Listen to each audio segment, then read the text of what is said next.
Como ya lo vimos en la unidad anterior, los novohispanos recuperaron el pasado precolombino con el propósito de fundamentar su identidad como americanos.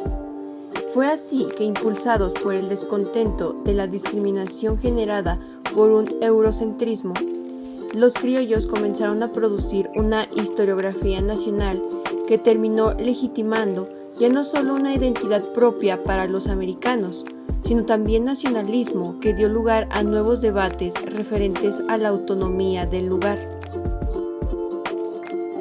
La independencia en parte es consecuencia de estos debates, pues a pesar de que el movimiento insurgente es resultado de una pelea política de criollos con peninsulares por el poder de las intendencias de la Nueva España, los discursos contra gachupines alentaron el patriotismo criollo y una actitud nacionalista.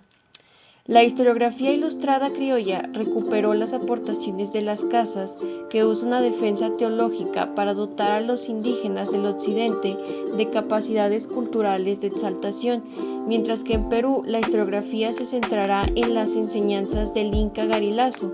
Fue de esa manera que con el liberalismo de la historiografía de la época consolidó la identidad americana por medio de ideologías y corrientes políticas universales. Contexto histórico del siglo XVIII.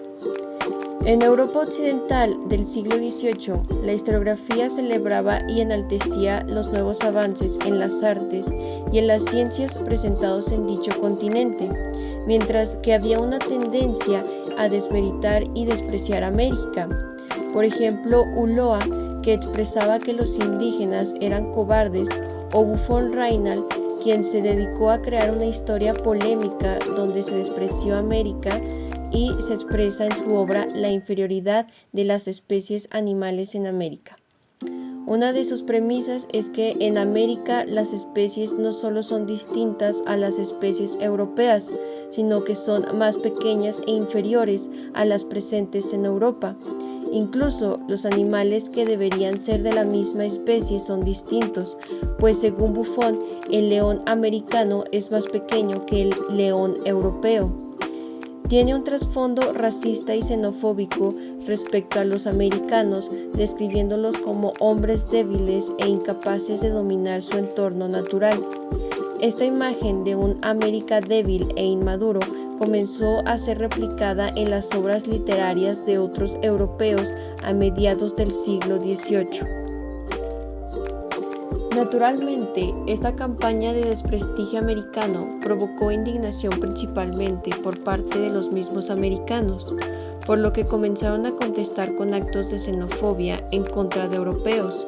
Sin embargo, también fomentó el importante debate sobre el tema, como lo hizo el norteamericano Thomas Jefferson, quien no solo hizo bromas xenofóbicas respecto a europeos, sino que también se unió al debate en defensa de América en sus notas en Virginia de 1784, donde se dedicó a contradecir a los calumniadores europeos que se dedicaban a enaltecer a Europa sobre América, pese a los buenos aspectos que tenía el continente.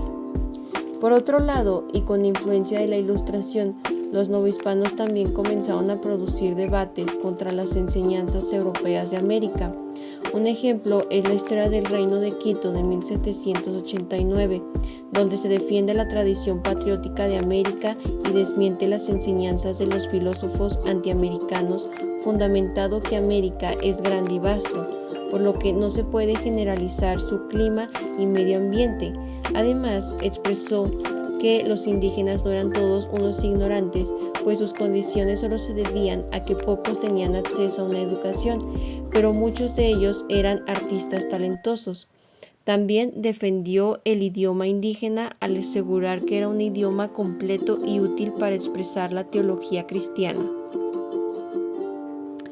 En este contexto, ningún jesuita ni intelectual peruano entró al debate para defender a América, debido a que se tenía normalizado aceptar como verdades las enseñanzas de los europeos respecto a su tierra. Esta tendencia en Perú continuó replicándose hasta 1806 con las aportaciones del médico Hipólito Unanue, quien era reconocido por aconsejar a los virreyes, entró al debate en defensa de América con sus observaciones sobre el clima de Lima, donde rechaza las afirmaciones europeas del mal clima de Perú y expone como falsa la representación de una pintura de América presentada a los filósofos extranjeros. Además, negaba la afirmación eurocentrista de que los europeos eran más inteligentes y bellos que los americanos. También recordó que históricamente la civilización se gestó en el Medio Oriente y no en Europa occidental, por lo que los árabes fueron los primeros en construir grandes ciudades y fomentar las artes y las ciencias. Ahora bien, la defensa de América no solo estuvo encabezada por novohispanos, sino también por grandes figuras europeas como lo es el conde italiano Gian Rinaldi Carli, quien halagó al bien gestionamiento de los monarcas incas, señalando que son símbolo de un buen ejemplo que manifestó en sus cartas americanas de 1780. De este modo se abrió una discusión historiográfica entre europeos y americanos donde se abarcan enfoques de todo tipo como ambientales, judiciales, educativos, artísticos, culturales y tecnológicos, por decir algunos. Influencia jesuita en la historiografía. Como bien mencionamos, los jesuitas peruanos no participaron en la defensa de América, pero como también ya mencionamos, sí hubo muchos jesuitas expulsados de la Nueva España, como Quito, que de hecho influenciaron al debate en defensa de América con patriotismo criollo, el cual está plasmado en sus producciones históricas, literarias y teológicas. Aunque fueron censurados y solo hasta la independencia de México fueron recuperados para sustentar la legitimación de la independencia.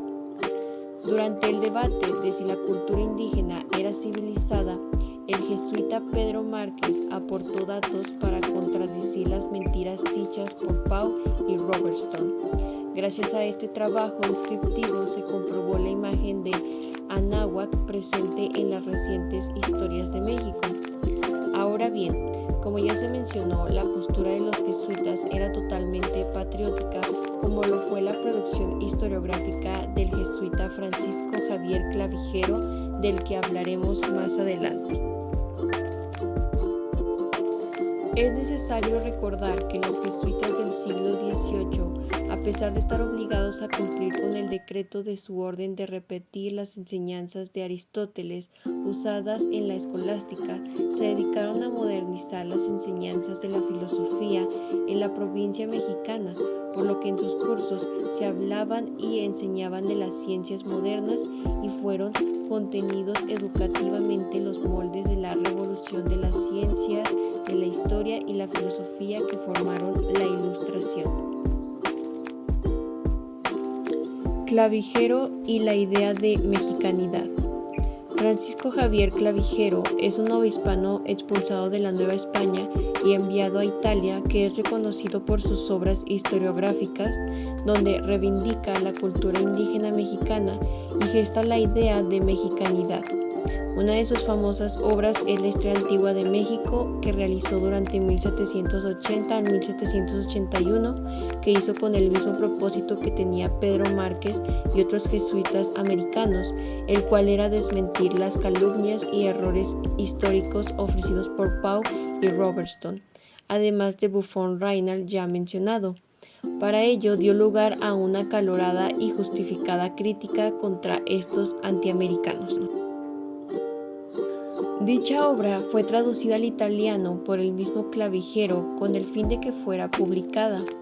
Su obra está influenciada en las obras de otros jesuitas como Feijoo y de Fontenelle, quienes se formaron con las ciencias modernas de la Ilustración, por lo que a pesar de su educación escolástica, se desarrolla como un filósofo e historiador ilustrado. Es de este modo que la obra de Clavijero rechaza el barroco y plantea una visión criolla del pasado mexicano bajo un foco intelectual tan riguroso como cualquier ilustrado europeo contemporáneo. La erudición de Clavijero estaba orientada al incipiente nacionalismo mexicano, por lo que sus obras tienden a incitar los deseos de una patria independiente por medio de la exaltación apologética de la cultura mexicana, que no es menos que las culturas clásicas de la Europa occidental. Para Clavijero, la historia tiene dos santas leyes a respetar, las cuales son decir la verdad y no atreverse a mentir por miedo. Para él, la historia es maestra de la vida. El criollismo guadalupanismo resulta ser del sincretismo indígena que fue aprovechado por criollos para crear los mitos de la guadalupana, el cual es un símbolo que dio identidad cultural a indios, criollos y mestizos. Este mismo símbolo guadalupano fue usado en el movimiento insurgente para dirigir la lucha contra los peninsulares. Revaloración del México antiguo. La historia de México es producto de la preocupación de la legitimación de la independencia de México.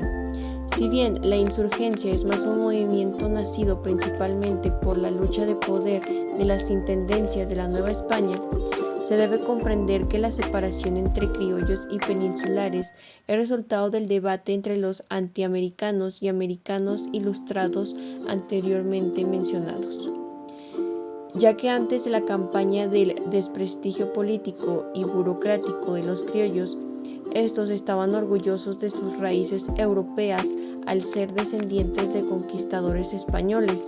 Su deseo por prestigio político y económico fue el primer escalón para abogar por una identidad propia y la fomentación a la xenofobia dirigida a los llamados gachupines, que eran los españoles que solo venían a América para enriquecerse y luego regresar a España.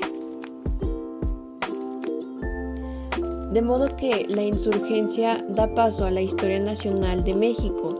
Para ello tuvieron que revalorar el pasado de México antiguo, pues antes, bajo el dominio de España, la historia del territorio estaba desunida en una historia prehispánica, donde la historia de Mesoamérica se recuperaba según las definiciones del gobernante en cuestión, quien además tenía total control de la interpretación del pasado.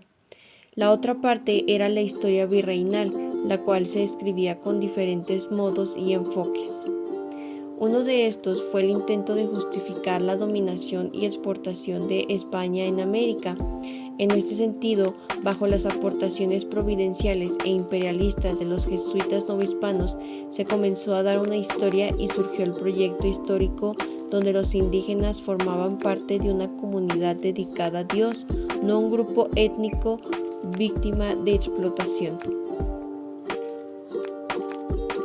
Mediante el virreinato existió un desencaje y contradicciones de este tipo, por lo que el movimiento insurgente se vio en la necesidad de crear una nueva historia, una que reflejara una nación real, única, independiente y fuerte que diera legitimación a la independencia de México. Para ello, los criollos construyeron una memoria única, destruyendo la depuración que creó la historiografía virreinal para dar paso a una historiografía nacional mexicana, apropiándose de la cultura precolombina para crear una secuencia sin separación, por lo que el criollo se sentía orgulloso de la cultura indígena, aunque se debe aclarar que el criollo adoptó la historia del indígena, pero nunca reconoció a los indígenas como parte de su grupo, pues los indígenas, aun cuando eran parte del ejército insurgente, en realidad no se luchaba por la inclusión indígena.